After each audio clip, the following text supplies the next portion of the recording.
Morning, everybody. It's Janet and Jason, and we are here to give you the daily astrology, human design, and tarot report.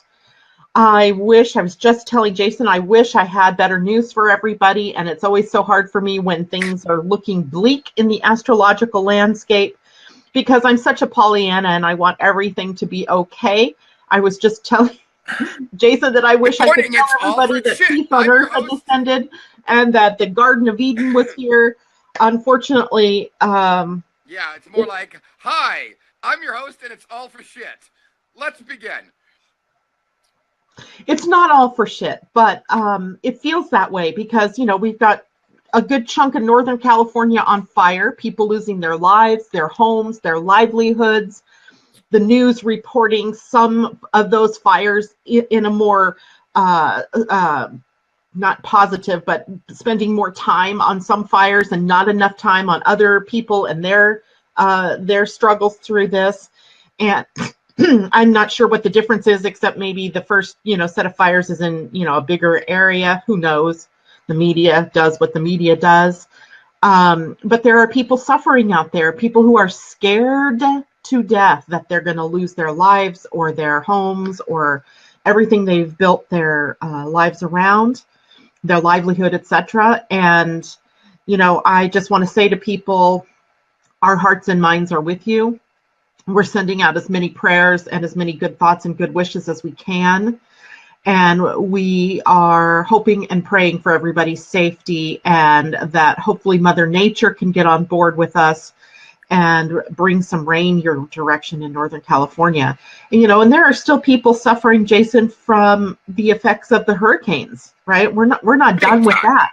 I mean, Puerto Rico's a shithole right now. I mean, I'm talking to friends of mine here in the, New York area where you'll hear a lot of people say the New Yorkers. I mean, there's a huge, huge Puerto Rican population here. And actually Juan, as everybody knows, a boyfriend of mine, where his children were at, the place was decimated. The children are being sent to New Jersey. It's just, it's really tough everywhere right now. Yeah, it is tough everywhere right now.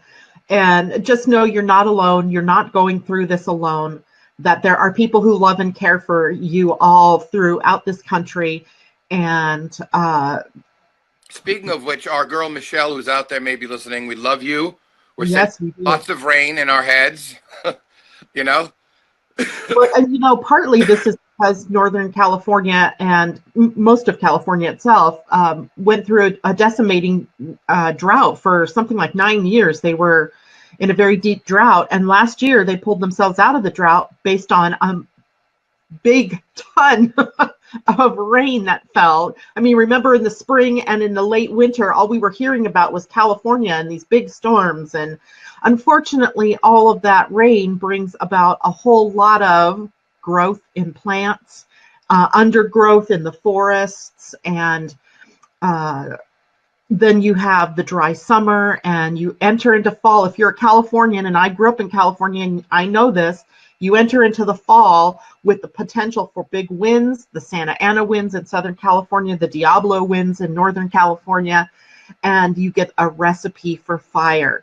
And so that is exactly what we're seeing happen. And the astrology, the astrological weather doesn't help much here because we've had this persistent fire trine all through the summer. And I had thought that it might lose its grip as we were getting into the fall, but I didn't account for the fact that destiny was moving backwards through for the North Node, moving backwards through the sign of Leo, which is also fire. And so I'm going to show everybody a picture of what I'm seeing right now. And I don't know if you guys can see color in this. Do it the opposite way. Hold it on your right and put your face to the left. I can't do that. Oh, you can't. Okay, there you go. Does that work? Okay. Yeah. So what you're seeing is today's chart. And this is the same thing I've been seeing. Can you see the kite in there? It's sort of in green. It's that there's the butt end of the kite, and over here's the point. And all of that energy is bringing up air and fire, right? The trine, the part that looks like a triangle in that is fire. And the other two connections that make the kite are in air signs. So here we have a recipe for wind and fire.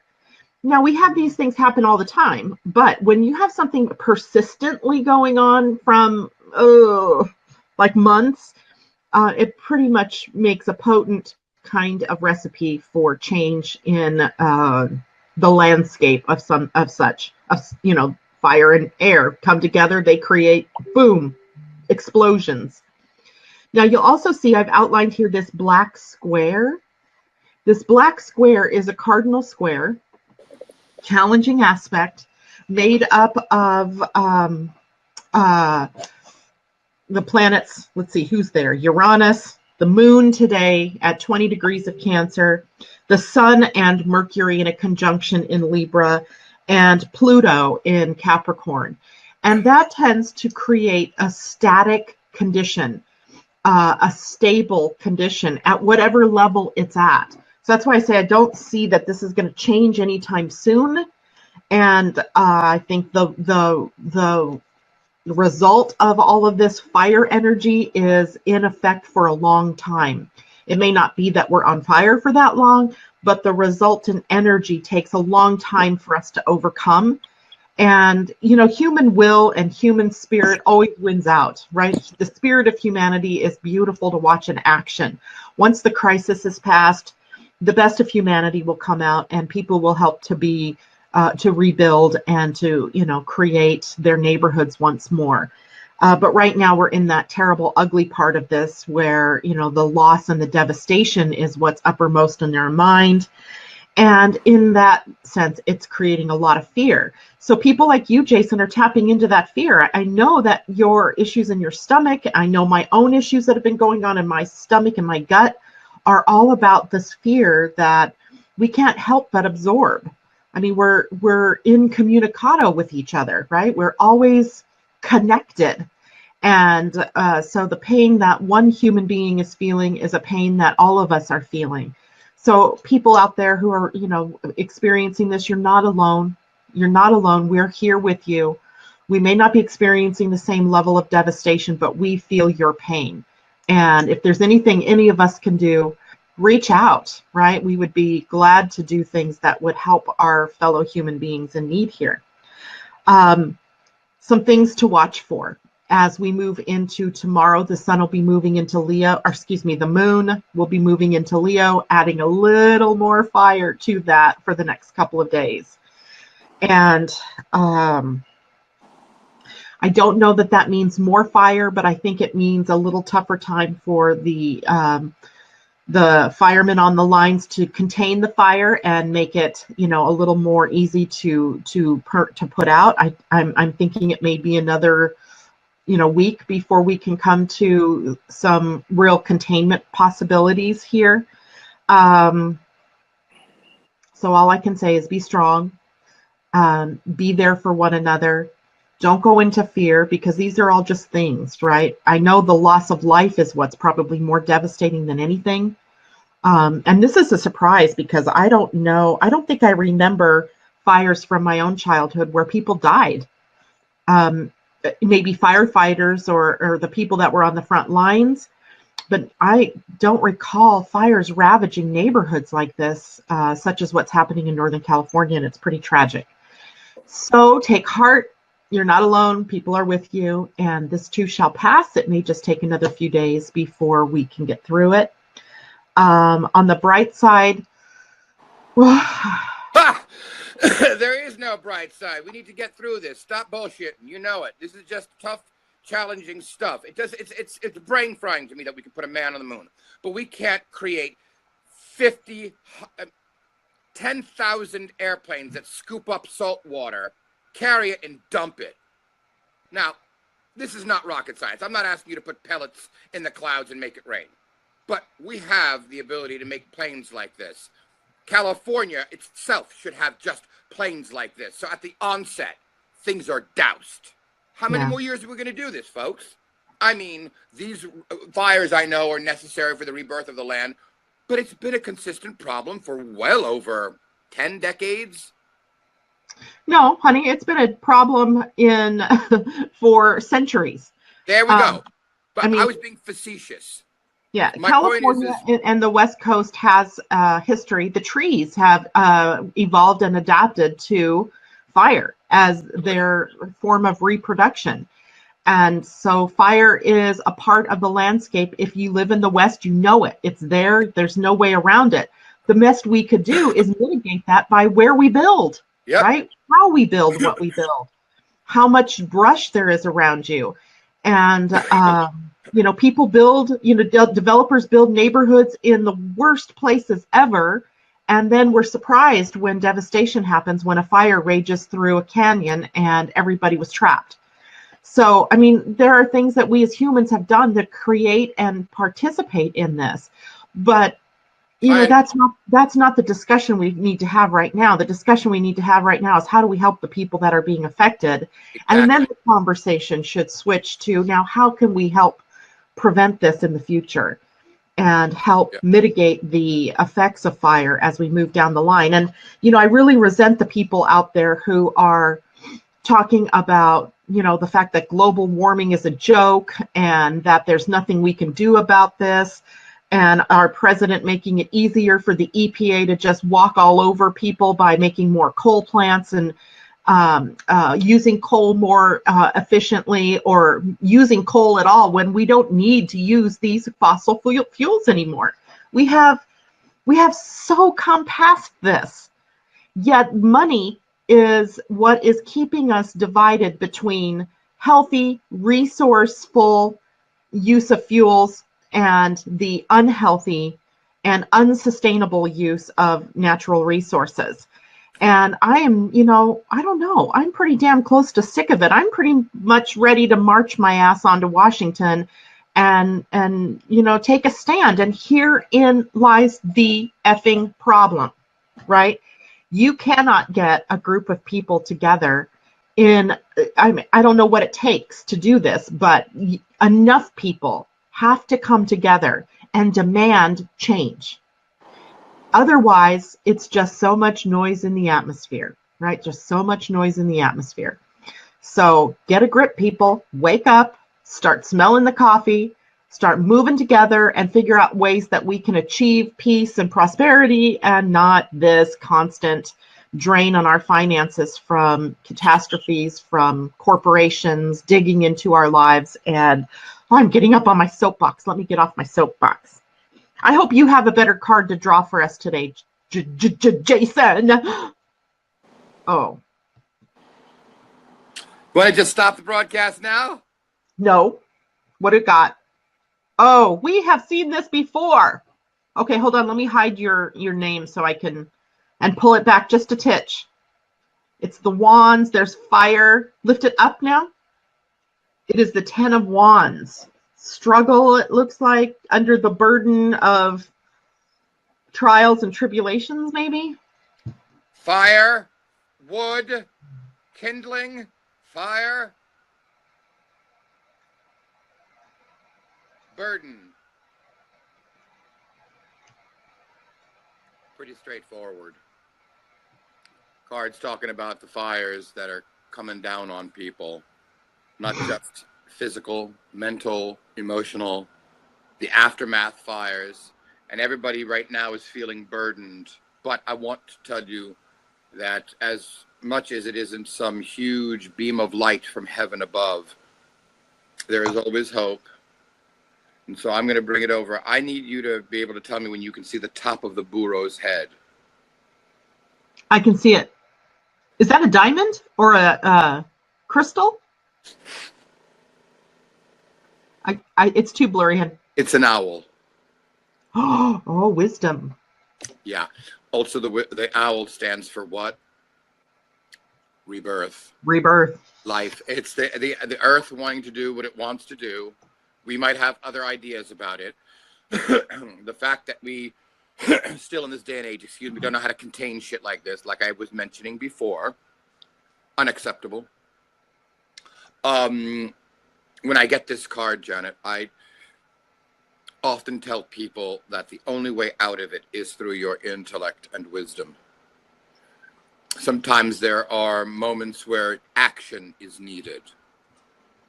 This is a card saying thought is needed, wisdom is needed.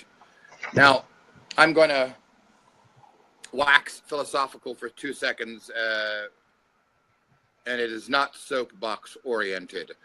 We just finished doing the Tower card a little while ago. Tower card talks about when people who are highly spiritual, developed, are then challenged with a physical scenario where everything comes crashing down around them. The one with the crown, the one with the faith, the one with the wisdom survives, doesn't need anything in the world, and can rebuild like that because his faith is there. My message to everyone is to hold your faith. Do not on any level allow the exterior to inform your interior. Suspend anxiety. Suspend disbelief. Know that things are working the way they should. And that if you are within your spirit, you will be just fine. If you're fucking freaking out, and I'm not saying that it's not easy to do that, because trust me, welcome to the freak out scene, par excellence. Yeah. I've been freaking out a couple times this week. Especially if we're emotional, If you're emotionally defined in human design, definitely a freak out scene. So I'm going to do a little special something today. Awesome. What's that? And then I want to share something with you that someone in the queue has talked about. All right, go ahead and share. All right. So Natasha says that when she feels energy in her stomach area, so the second and third chakra, that she repeats a mantra, I am digesting life. I easily digest life, or something to that effect. Natasha, maybe you can type in for me what you say, and then we can share that. But that sounds, because this is exactly what's happening. Fear and all of that tends to disrupt our digestion. And anyway, so while she's typing that in, oh, beautiful butterfly. This is the great emergence card, right? Hold on, let me move this. Yeah, emergence, is that what it says? Gate 20 or card 20? Yes, you can see the chrysalis, the cocoon, asleep. Then he's sitting on the flower. It becomes this butterfly, the orbs above. This card tells me that these fires obviously are necessary, that we will come through it better. They're regenerative, in other words. Correct. Both of these cards talk about that. I'm not giving you anything new, but the cards are reaffirming what we're saying. Yeah. So these were, we've had so many crises, right? One after the other, it seems. And if it's not something Mother Nature's providing, it's our own freaking president, or just the world at large. People, madmen in Las Vegas shooting up the town, people in, London being, driven over by buses and things like that, cars, being hurled into groups of people all around Europe. And after a while, it takes a toll on you. It's breaking us down. This is a Pluto. News, couldn't do it. Say that again? I stopped watching the news a week ago. Yeah. Unfortunately, well, I look at European shit. I kind of look at the news as a sort of a necessary evil, because remember, astrology for me is predictive in part, right? So there are times that I'm looking at it going, oh dear. What I said to you the other day, or back in August, I started telling people, watch in October for secrets being revealed, because Jupiter, as it was getting closer to its move into Scorpio, was going to start digging up the dirt from underneath the surface, right? The ugly stuff coming up and secrets being revealed. And it didn't take but one day of Jupiter being in Scorpio and all of the crap about Harvey Weinstein Harry, whatever his name is, Weinstein, started coming to the surface about how he had been abusing women for, decades. So I think there's way more. I mean, that seems like a very minor story in the grand scheme of things. Please, I'm not saying that what he was doing is minor. What I'm saying is that doesn't seem as impactful as some other things might be. But it may just be a watershed moment that begins this process of these kinds of things being revealed. And it seems pretty hypocritical for us to be talking about taking down Harvey Weinstein, and not address the president who did basically the same things on a bus several years back and has a history of that kind of misogynistic behavior. So I think we're dealing with not only the secrets being revealed and the outcome of those secrets, but the hypocrisy that is underlying all of this. And if you're going to take a Harvey Weinstein down, then you should be taking a Trump down. My thoughts, right? Any man who abuses his power in a way that creates that atmosphere for women, for anybody, for if I don't care if you're a black man or a white man. Unfortunately, white, or fortunately maybe for white men, they don't have to endure that kind of behavior from other people. But women, black men, black women, any minorities, this is not new, right? This is not a new behavior. This is something, though, that we have to address. It's that secret, that ugliness coming up from beneath the surface for us to address. And I don't think we've seen the end of this one. Correct. Correct. But it's a good thing. In the end, this is a good thing, right? We're cleaning out the closets. We are going through the, gutters. We are cleaning out everything. And cleaning out the fat, as they say. Trump had a really interesting saying that he went to Washington on, and that was he was there to drain the swamp. Well, that's a very prescient sort of saying, in that draining the swamp is a good metaphor for Jupiter and Scorpio.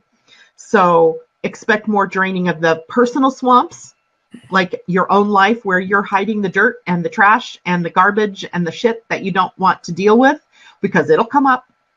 And us as a collective, same thing. Us as a nation, same thing. So it'll be interesting, and it should be very transformative if we choose to go through it with an enlightenment sort of mentality, as opposed to a shame, hide, guilt kind of mentality. So the results are all going to be on how we embrace this, or how we close our eyes, close our mouths, close our ears to what's happening. Yes. So wake up, people. Yep. And do not forget your spirit in the process. And do not forget, love is much more powerful than fear, than hate. And the more we love, the more we expand our lives, the more we enjoy our lives, and the less that the outer world can take us out. So let's end it on a note of love. And we love all of you. Our hearts are with everyone who's suffering for any reason at this moment in your lives. And let's look forward to better astrological weather. And we will see you all tonight on Janet's show, 7 p.m. Yes. Tonight's show, Western. Tonight's show is going to be called Uranian Impact. And this, we talked about Jupiter before it moved into Scorpio. We've talked a lot about Saturn before its move into Capricorn. And now we're going to start looking at Uranus, which will move into the sign of Taurus in April. And what does that mean for us? Because I like to look ahead, right? I like to look ahead, because then in this moment, I can sort of make the changes that I'm going to need to make in order to be available when that energy hits. And it should be fascinating. And I'll be making all kinds of anus jokes, so it'll be fun. I know you will. I know you. It might be appropriate, because some of the stuff I have to say is pretty shitty. Yeah. But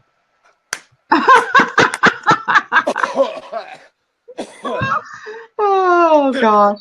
All right. Well, we'll see you all tonight. Oh, here, hold on. Natasha says, it is hardest to walk our talk when we're challenged, yet it helps us move to what the universe wants us to be. Hallelujah, Natasha. And to further that mantra, it is, I am digesting my life, and keep repeating that. I am digesting my life, and keep repeating that. Helps Thank you. To get that anxiety out of the gut, out of the stomach. All right. Thank you. I love it that we can be interactive. Mwah. Blessings to everybody. And tonight, 4 p.m. Pacific time, 7 p.m. East Coast time on Blog Talk Radio, Uranus Impact. We'll see you tomorrow morning at 7:30 my time, 8 o'clock my time, whenever Jason and I can coordinate. And have a great day, everybody. Bye. Take care.